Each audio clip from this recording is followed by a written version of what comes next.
አስተዋሽ ያስፈልገኝ ላመጣላት ነው። ይኸውልህ ሮቤል የተወሰነ ብር ላንተ ልስጥህና ለህይወት ሂድና ስጣት። ምናልባት ቤት ቢደብራት እንኳን ውጭ ወጥታ ትበላለች። አቶ ታደለ ይህን ያህል መጨነቅ የለብህ። ለእሷ ደግሞ ነው ያለው። እኔ መቼ አንተ የለህም አልኩኝ? አንተ እኮ ለእሷ መጨነቅ የለብህ። አንተ ትሰማኛለህ ሮቤል? አንተ ማለት የሰው ችግር የማይገባ በጣም ደደብ ሰው ነህ። ቆይ እኔ አልገባኝ። ለምንድን ነው አንተ ራስህ መሰለህ? እኔ እሱ ጠፍቶኝ ነው እንዴ?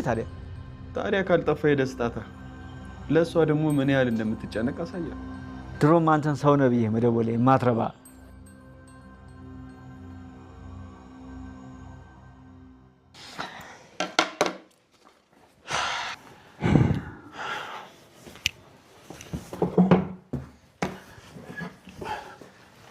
ምን አባ ፈለገ ጠራኝ?